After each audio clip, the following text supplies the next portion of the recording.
ତୁମେମାନେ ସବୁ ବର୍ଷ ପରି ଏ ବର୍ଷ ମଧ୍ୟ ସଂକଳ୍ପ କରିଥିବ କି ନୂଆ ବର୍ଷର ଆରମ୍ଭରୁ ଜିମ୍ ଯିବି, ନୂଆ ସ୍କିଲ୍ ବା ଦକ୍ଷତା ହାସଲ କରିବି, ମନ ଲଗାଇ ପାଠ ପଢ଼ିବି, ନିଜକୁ ସମ୍ପୂର୍ଣ୍ଣ ପରିବର୍ତ୍ତନ କରି ଦେଖାଇବି।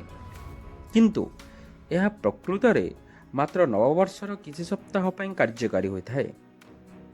ଆଜିର ଏହି ଭିଡ଼ିଓ ମାଧ୍ୟମରେ କିଛି ଶିଖିବା ଏବଂ ନିଜକୁ ସୁଧାରିବା ଯେ କେଉଁ ଭୁଲ ପାଇଁ ଆମେ ଆମ ଭାବୁଥିବା ପ୍ଲାନିଂରେ ସଫଳତା ପାଇପାରୁନାହିଁ। ଏହି ଭିଡ଼ିଓଟାକୁ ଶେଷ ପର୍ଯ୍ୟନ୍ତ ଦେଖନ୍ତୁ।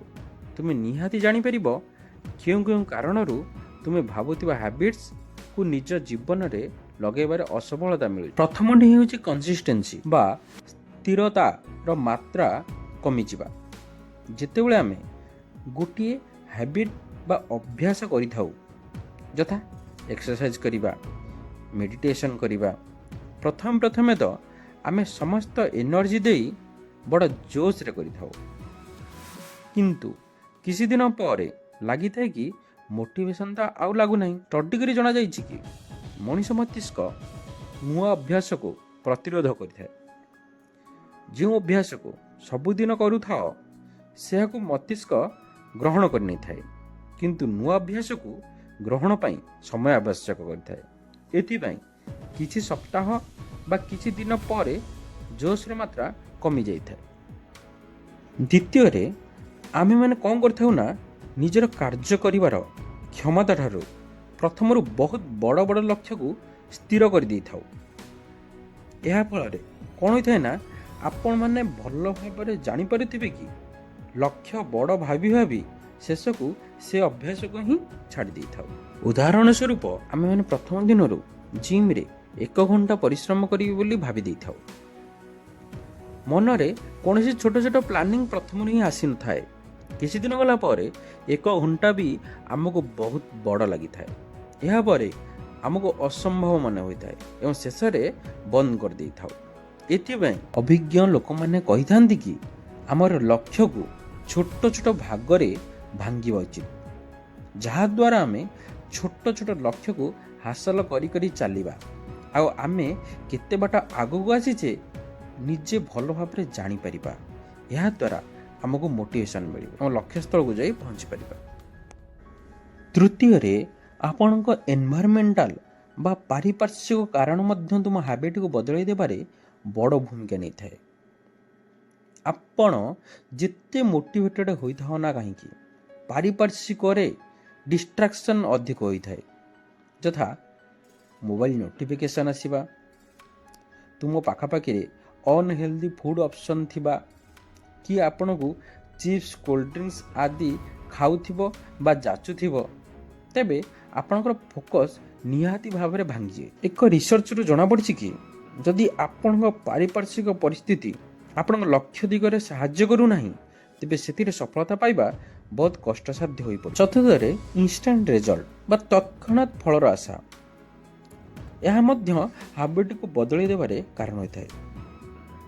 କିନ୍ତୁ ହ୍ୟାବିଟ୍ ବିଲ୍ଡିଂ ଗୋଟିଏ ସ୍ଲୋ ପ୍ରୋସେସ୍ ହୋଇଥାଏ।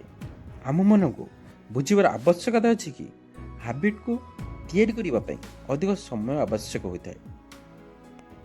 ଷ୍ଟଡି କରି ଜଣାପଡ଼ିଛି କି ହ୍ୟାବିଟ୍ଟି ସମ୍ପୂର୍ଣ୍ଣ ଭାବରେ ଜୀବନଶୈଳୀରେ କାର୍ଯ୍ୟକାରୀ କରିବା ପାଇଁ 21 ଦିନରୁ ଅଧିକ ସମୟ ଲାଗିଥାଏ।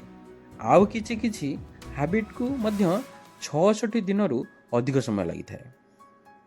ଯଦି ଆପଣଙ୍କୁ ଲାଗୁଛି କି ଆପଣ ଗୋଟିଏ ସପ୍ତାହ ଭିତରେ ସମ୍ପୂର୍ଣ୍ଣ ଜୀବନକୁ ବଦଳାଇ ଦେବେ, ଏହା ଆପଣଙ୍କ ପାଇଁ ଅବାସ୍ତବ ଆଶା ହୋଇଥାଏ। ଯେତେବେଳେ ଆମେ ନିଜକୁ ସ୍ଥିରତା କରିପାରିନଥାଉ, ଅବାସ୍ତବ ଲକ୍ଷ୍ୟକୁ ନିଜ ସଂକଳ୍ପ ଭାବି ଦେଇଥାଉ, ଆପଣଙ୍କ ପାଖ ଏନଭାରମେଣ୍ଟକୁ କଣ୍ଟ୍ରୋଲ କରିପାରିନଥାଉ, ସେହି ସମୟରେ ହ୍ୟାବିଟ୍ ଅଟୋମେଟିକ୍ ଭାଙ୍ଗି ଯାଇଥାଏ। ଏହିସବୁ ପରିସ୍ଥିତି ମିଶି ଏମିତି ଏକ ସମୟ ଆଣିଦେଇଥାନ୍ତି ତ ଆମେ ସଙ୍ଗେ ସଙ୍ଗେ ଗିଭ୍ ଅପ୍ କରିଦେଇଥାଉ ଆଉ ପୂର୍ବପରି ସେହି ଜୀବନଶୈଳୀକୁ ଆପଣେଇ ନେଇଥାଉ। ଏହିସବୁ କାରଣ ଆମମାନଙ୍କ ହ୍ୟାବିଟ୍କୁ ତିଆରି କରିବାରେ ସାମ୍ନାରେ ଚ୍ୟାଲେଞ୍ଜ ଭାବେ ଆସି ଛିଡ଼ା ହୋଇଥାଏ। ଆଉ କିଛି କାରଣ ରହିଛି ଯେଉଁଠିକି ଆମ ପ୍ରୋଗ୍ରେସକୁ ରୋକିଥାଏ। ତାହା ହେଉଛି କାଳ୍ପନିକ କଥା ବା ଖରାପ ଧାରଣା, ଯାହା ଆମ ମାଇଣ୍ଡରେ ସେଟ୍ ହୋଇଯାଇଥାଏ।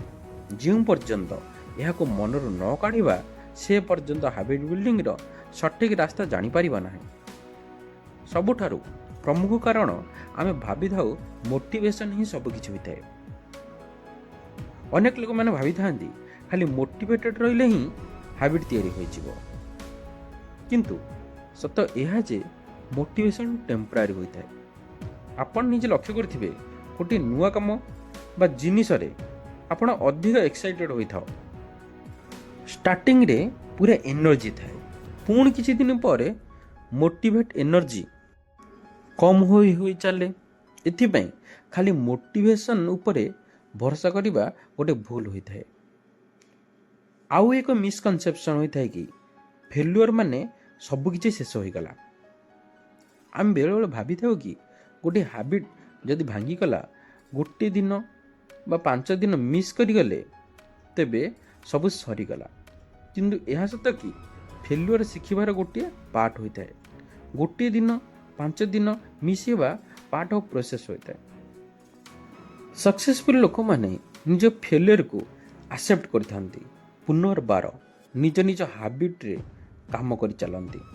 ତେଣୁ ଫେଲୁଅର୍କୁ ଗୋଟିଏ ଏଣ୍ଡ ଭାବେ ନ ଦେଖି ଗୋଟିଏ ଟେମ୍ପୋରାରୀ ରୋଡ୍ ବ୍ଲକ୍ ଭାବେ ଦେଖନ୍ତୁ। ଏହି ସମସ୍ତ କାରଣ ଆମ ହାବିଟ୍ ତିଆରି କରିବାରେ ବାଧକ ସାଜିଥାଏ, ଯାହାଦ୍ୱାରା ଆମେ ଲକ୍ଷ୍ୟସ୍ଥଳରେ ପହଞ୍ଚି ପାରିନଥାଉ। ଯଦି ଭିଡ଼ିଓ ମାଧ୍ୟମରେ କିଛି ଶିଖିପାରିଥିବେ ତେବେ ଭିଡ଼ିଓକୁ ଲାଇକ୍, ଚ୍ୟାନେଲକୁ ସବସ୍କ୍ରାଇବ୍ କରନ୍ତୁ। ଆଉ ଯଦି ନିଜ ପ୍ଲାନିଂରେ ସଫଳତା ପାଇବା ପାଇଁ ଚାହୁଁଥିବେ, ନିଜ ହାବିଟ୍କୁ ବିଲ୍ଡ କରିବା ପାଇଁ କେଉଁ ପଦକ୍ଷେପ ନେଇପାରିବେ, ଯେଉଁଠି ଅଧିକ ସମୟ ଚାଲିପାରିବ ଏବଂ ସେହି ଷ୍ଟେପ୍ ଗୁଡ଼ିକ ସାଇଣ୍ଟିଫିକାଲି ଗ୍ରହଣ କରାଯାଉଥିବ, ଏହାକୁ ଜାଣିବା ପାଇଁ କମେଣ୍ଟରେ ଏସ୍ ଲେଖନ୍ତୁ। ଭିଡ଼ିଓ ତିଆରି କରିବାରେ ଉତ୍କଣ୍ଠା ଜାଗ୍ରତ ହେବ। ଜୟ ଜଗନ୍ନାଥ।